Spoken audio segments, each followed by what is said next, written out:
Hey everybody. So this is a new part of my series where I'm doing these structured videos.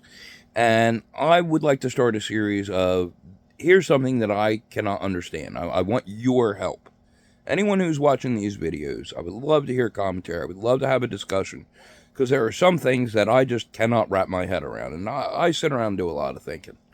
Well, I can't say I sit around because even when I'm moving, I'm still thinking. It's, you know. But cancel culture. Make it make sense. Okay? I understand from the perspective of like voting with the wallet. If somebody says something you don't like, you don't want to support them, you don't want to buy their stuff, so you don't want to, contribute to that. That part I completely understand, right? What I don't understand about cancel culture is wanting to completely eradicate knowledge or existence of any previous works. And it's in every field. Like some great examples are Chris Benoit in the WWE. What he at the end, that was horrific, and that should not at all be glamorized, but it should be talked about because that was a danger that could have been avoided. And they want to erase it from history. And plus, all the good things that he did, like he was a fan favorite for a while, and he really reacted well with people, from what I've heard. And everybody wants to erase that. And my question is, why? To what end? What is the purpose? Another good example is J.K. Rowling and the whole Harry Potter thing. Like, I can understand where people might have a disagreement with her. I personally don't. I won't say one way or another, but I personally have no beef. I was not a huge fan myself of the Harry Potter books. I enjoyed the movies. And I have people in my life that love it. And I don't have anything against it. And again, I understand the whole concept of, not wanting to monetarily support something that you don't support their ideals. I understand that part. But if you loved a story, how are you going to let what anyone does change what you enjoyed about it? Like, that is the part that just blows. I mean, that's how a lot of these people are acting, and it blows my mind. A great example from my own perspective, from my own standpoint. From a young age, I've been a huge Stephen King fan. I love to read Stephen King. I was a teenager walking through the halls in high school, and I would literally be able to navigate with an open book in front of my face. Anyone who knows me probably has those memories. I could read, the big, like, 700, 900 page Stephen King novels. I could chew through one of them in like 2 days. That was what an avid reader I used to be. I miss those days. But regardless, I'm a huge fan of his books. Some I like more than others. But overall, I very much enjoy his work.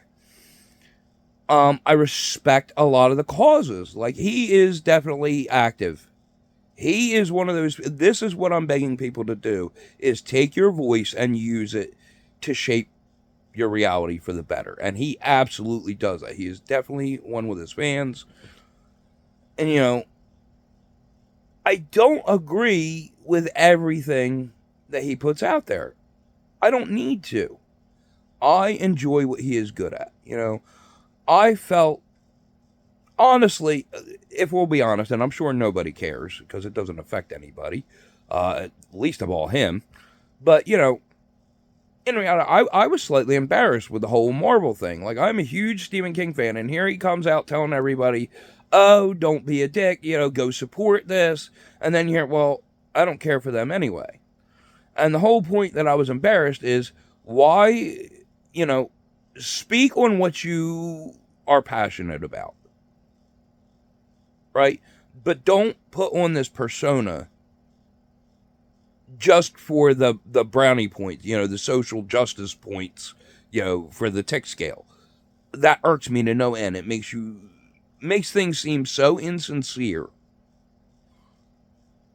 just speak on what you're passionate about. That's why I do the videos I do. This is, these are topics that I am passionate about, and I can have a full-fledged discussion, and I will stand up for them. And I know I'm nobody. Nobody listens to me, but I don't have the range that he does. But still, regardless, I would like to think that I would think the same way no matter what I'm doing, whatever my status is. I would still love to meet him someday, shake his hand, pick his brain, right? And I know that's a very mild thing because he's never said anything out that directly, like, offended me. Well, actually, he kind of has, but again, it's mute. It's unimportant. I still enjoy him as a writer, and I'm not going to hold a grudge just because I don't agree with somebody's perspective. Now, again, I know that's a mild comparison because you got to think of people that do some horrendous things. Like, I understand the J.K. Rowling. I don't agree with the logic, but I understand where it comes from. She, to me, again, my perception, and again, my perception don't count for crap because I'm a guy. I'm a white guy. Every tick box that people have a complaint against, I hit. So I am the least one. But anyway, my understanding is she is an advocate for women, for the feminine. She is a woman, and I understand and respect that in her. And she made a comment that people didn't like, but it was, she's open to feel what she feels. And you are open to feel what you feel. But because of one comment that could have absolutely either been misconstrued by either party, FYI, consider that. And now all of a sudden she gets all this hate, and then this story that was adored like all over, and now all these people just want to wipe it from existence. And it makes no sense to me. I don't get it. Somebody please explain. Anyway, so yeah, that's my new series is make it make sense. Alright, catch you guys later.